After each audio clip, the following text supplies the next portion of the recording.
আসসালামু আলাইকুম। বাংলাদেশ বেতার গোপালগঞ্জ।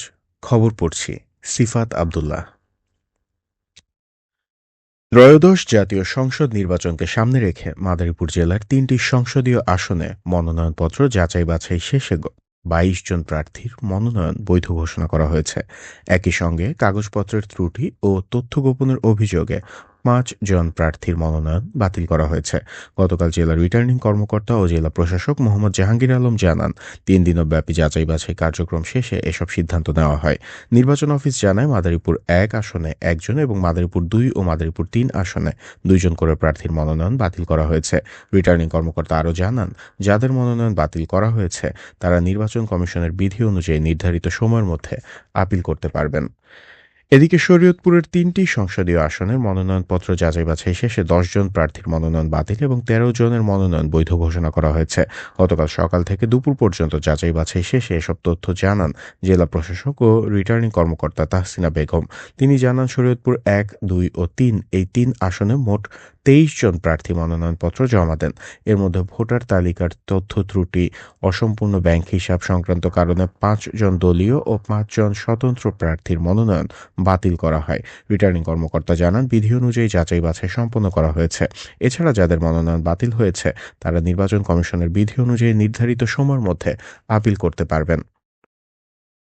এছাড়া আসন্ন ত্রয়োদশ জাতীয় সংসদ নির্বাচনকে সামনে রেখে ফরিদপুর ৪ আসনের প্রার্থীদের মনোনয়নপত্র যাচাই বাছাই সম্পন্ন হয়েছে। গতকাল দুপুরে জেলা প্রশাসকের সম্মেলন কক্ষে অনুষ্ঠিত যাচাই বাছাইয়ে ১০ জন প্রার্থীর মধ্যে ৫ জনের মনোনয়নপত্র বাতিল করা হয়। জেলা প্রশাসক ও রিটার্নিং কর্মকর্তা মোহাম্মদ কামরুল হাসান মোল্লার নেতৃত্বে এই কার্যক্রম পরিচালিত হয়। ভোটারের ১% ঘাটতি, বিদ্যুৎ বিল বকেয়া ও কাগজপত্রের ত্রুটির কারণে এসব মনোনয়ন বাতিল করা হয়েছে।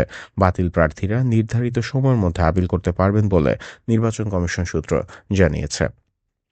উত্তরের হিমশীতল বাতাস আর ঘন কুয়াশার কারণে গোপালগঞ্জে শীতের তীব্রতা অব্যাহত রয়েছে।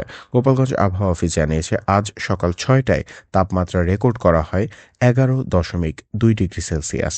গতকাল থেকে আজ তাপমাত্রা বাড়লেও ঘন কুয়াশার কারণে দৃষ্টিসীমা কোথাও কোথাও ১০০ মিটার বা এর চেয়েও কম। এজন্য সড়ক মহাসড়কে যানবাহনগুলোর হেডলাইট জ্বালিয়ে চলাচল করতে হচ্ছে। অপরদিকে ঘন কুয়াশার কারণে রাস্তায় মানুষের উপস্থিতি একেবারেই কম। কর্মজীবীরা বের হলেও সাধারণ মানুষ তেমন বের হচ্ছেন না। আবহাওয়া অফিস জানিয়েছে, কুয়াশা দিনের মধ্যভাগ পর্যন্ত অব্যাহত থাকতে পারে। এদিকে শরীয়তপুর চাঁদপুর নৌ রুটে ১০ ঘণ্টা বন্ধ থাকার পর আবারও ফেরি চলাচল শুরু হয়েছে। ঘন কুয়াশার কারণে শনিবার রাত 11:30 থেকে ফেরি চলাচল বন্ধ রাখে বিআইডব্লিউটিসি কর্তৃপক্ষ। এতে উভয় প্রান্তে তৈরি হয় যানবাহনের দীর্ঘ সারি। বিআইডব্লিউটিসি নরসিংহপুর ফেরিঘাটের উপব্যবস্থাপক মোহাম্মদ ইকবাল হোসেন জানান, দুর্ঘটনা রোধে ফেরি চলাচল বন্ধ রাখা হয়।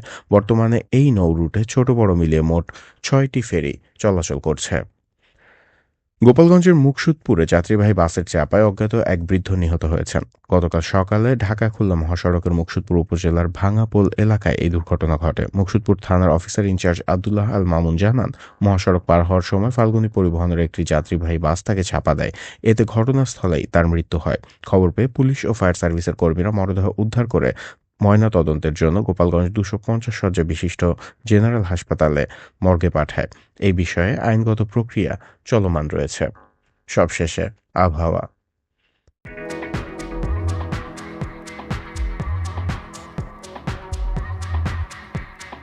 আজ বেলা ১টা পর্যন্ত আবহাওয়ার পূর্বাভাসে বলা হয়েছে, ভোর ৬টা হতে পরবর্তী ৬ থেকে ৮ ঘণ্টা দেশের নদী অববাহিকায় মাঝারি থেকে ঘন কুয়াশার কারণে দৃষ্টিসীমা ২০০ মিটার বা কোথাও কোথাও এর চেয়েও কম হতে পারে। এসব এলাকায় নৌযানসমূহকে সাবধানে চলাচল করতে বলা হয়েছে, তবে কোনো সংকেত দেখাতে হবে না। খবর শেষ হলো। আমাদের পরবর্তী খবর প্রচারিত হবে আগামীকাল সকাল ৮টা বেজে ৩০ মিনিটে বাংলায়।